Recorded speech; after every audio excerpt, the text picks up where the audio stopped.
Disyo, abay dapat pala Kerubin kayo. Ha? Opo. Kasi lang iboto nyo, Kerubin. Para makasigurado kayong umubandi ka agad ng Kerubin. Yes, Monday. Yun po, yun, very important yun na alagaan natin sila. Kasi po, I'll tell you a story, no? Si Dad, may mga tauhan rin siyang namatayan before. At it breaks his heart all the time to monitor the families. Kamusta na sila? At makita niya yung mga asawa walang mga trabaho, yung mga anak di nakakapag-aral.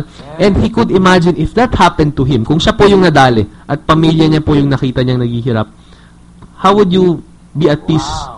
Kaya po yung nakita niyang yun, sabi niya, I have to do something about this. This form of human suffering. This explains the conduct and behavior of Colonel Ariel Kerubin all his life as a professional soldier. Yes po, that is very true. And for him, no, very few candidates that are running today have actually seen the suffering of our people firsthand or have actually felt it firsthand. Kaya po, dahil nakita niya yon, naranasan niya yon, at alam niya yung pait ng nararamdaman kapag nabibigyan ka ng ganong klaseng sitwasyon o problema, ay talaga pong yung passion niya to do something about it will be very, very sincere and very, very committed. Sabi niya po, if I have to do this in my lifetime, I have to at least try to make a difference in this lifetime. Kasi pag hindi ko subukan ngayon at ako'y umexit na sa mundong ito, anong mangyayari sa maiiwan kong sistema? Aha, napakaganda. At siyempre, papanagutan niya yan sa harap ng Panginoong Diyos pagdating ng takdang araw na siya harap sa Panginoong Diyos. Alam po ninyo, napakaganda nito mga binabanggit sa atin ng ating panauhin bilang tagapagsalita ni Colonel Ariel Kerubin. Sa katotohanan, wala pong ibang kandidato na nangangahas sumagsalita na bubusisiin ng mga benepisyo at bibigyan ng tamang pansin ang kagalingan at kapakanan ng mga nasa serbisyo at yung mga retirado na kundi Ariel Kerubin lamang po. Yung napapakinggan ko ngayon na nagsasalita nito. Marami-rami na rin po tayo na-interview rito at yan po yung katotohanan. Now, ano pa ibang mga balakin ng isang Senador Ariel Kerubin, Martin? Well, pangalawa po yung anti-corruption drive. Napaka-importante that we sustain that in the Senate. The vigilance of the senators against corruption should be sustained. Sa pag-appropriate ng budget, sa pag-appropriate ng ating mga pondo, kailangan po isiguraduhin na yung bawat sentimo na binabayad natin sa buwis ay nararating sa bawat departamento at trickle down po sa bawat kasapi ng ating lipunan. It is very important po na yung trickle down effect from the top down will be able to reach the ordinary Filipino in the ordinary barangay. Kasi po sa ngayon, the funds are usually stopped or the funds are usually stuck sa top of government at very few lang yung nakakarating sa ilalim or sa baba ng ating sa baba ng ating lipunan. So it is very important na whatever taxes we pay, babalik po sa sambayan ng Pilipino yon completely. Wala pong patong, wala pong tongpats yung kung sino man nakaupo dyan, at everything has to go to the Filipino people. Anong stand ni Senator Ariel Kerubin sa pork barrel? Well, sa kanya po, the pork barrel for him is not necessary for Congress. Ngunit ko habang nandyan pa yan, ay pakinabangan na pwede natin gamitin to fund a lot of projects, lalo na po like the Viluna Hospital, na kailangan nating i-modernize, at ibang mga veterans hospital, for the soldiers din, mga projects like that. Pero in the long run, I think it will be more beneficial if we come up with a system that is not prone to abuse. Kasi po yung mga sistemang ganito, nagagamit po ng sitting president to cut deals with those in Congress, with those in the Senate. Kaya po, nagiging dangling, nagiging papanuhol, kumbaga, na gano'n yung ginagawa. So, it is important yung gagawin, gagawa ng system na talagang hindi ito magagamit for anything other than what is intended for. So, sabi niya, habang nandyan yan, we can use it as efficiently, as effectively as possible, but in the long run, we have to study it further, nang sa gayon ay hindi magagamit ng kung sino man just to use as political leverage for each other. Napakaganda niyang binabanggit mo. Sigurado ka bang hindi ka kandidatong senador? Hindi ikaw ang kandidatong senador? Hindi po. Ayaw ko pong... mukhang sa naririnig ko, mga kababayan, itong kaharap ko rito, batang-bata ito, si Martin Kerubin, anak ni Colonel Ariel Kerubin. Mukhang ito yung kandidatong senador, Parang gano'n, ha?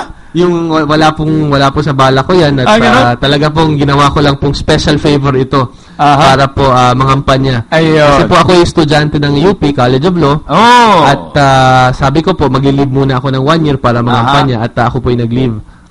from law school for the campaign. For this campaign period. Yes. Anong year ka na ba sa college? Second year po. Second year na. Malapit ka na palang maging abogado.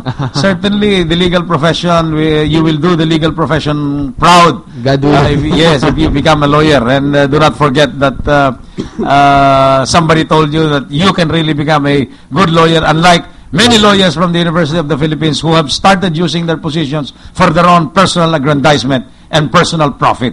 Mahiya kayo sa sarili nyo. Yan, okay. Wala tayong oras Pasensya ka na. Ang bilis po. Ang bilis, ano? Mahigit ng, isang oras halos na yun. But anyway, bibigyan po natin ng pagkakataon itong ating panauhin makapagsalita at makagawa ng panawagan para po sa mga nagnanais ng pagbabago dito sa ating bayan. By the way, papaalala ko, ito pong panayam na ito, uliting ma-play ulit mamayang gabi at ma-upload sa YouTube. Kaya kung gusto po ninyo na panoorin itong ating panayam dito kay Martin Querubin, anak ni Colonel Ariel Querubin, mamaya po sa YouTube, makikita na po ninyo kung maayos po ni RJ itong ating pagsasayang papuwid. Ayan, masyadong marami bang naka-pending pa dyan, RJ? Alright, sambayan ng Pilipino, narito pong anak ni Colonel Ariel Querubin, kandidatong senador sa darating na halalan. Martin Querubin. Magandang umaga ulit po sa lahat ng ating mga taga-subaybay. Ako po yung nagpapasalamat unang-una po sa ating mga taga-suporta. From 1% po sa survey dati, ngayon pong 8.8% na tayo. Wow. From number 60 in Pulse Asia, we're now number 21. And we're going up very fast thanks to the support of our Filipino people, thanks to the support of all of our supporters. Alam niyo po, lalo na sa mga OFWs abroad, the first campaign contribution of $100 came from a carpenter from Riyadh, Saudi Arabia. Yung dati naming karpentero po na nag-abroad, nung nalaman niyang tatakbo, ay nagpadala siya ng $100. Wow. Kaya po, this candidacy, this run for the Senate, yung aming accountability po belongs to the Filipino people more than anybody else. Dahil kayo po yung tumutulong sa aming kampanya, kayo po yung nagtataguyod sa aming kampanya, therefore po, yung aming accountability will be to the people and to God. It is very important po that we get people who are honest, who have integrity, who have not stolen anything from this government, who have the competence to lead our country and to craft meaningful legislation that could positively impact their lives. A lot of our people are suffering. A lot of our people are going through a very hard time. We need people who truly care about their needs. Sinasabi po ni Colonel Querubin, winning in this election is just a bonus. The more important thing, the primordial consideration in running for public office would be to give our people an alternative and to give our people a choice. And that is what he's willing to do. Bigyan lamang ang ating mga kababayan ng alternatibo, bigyan lamang yung ating mga kababayan ng isang choice kung sinong pwedeng maging mga senador nila.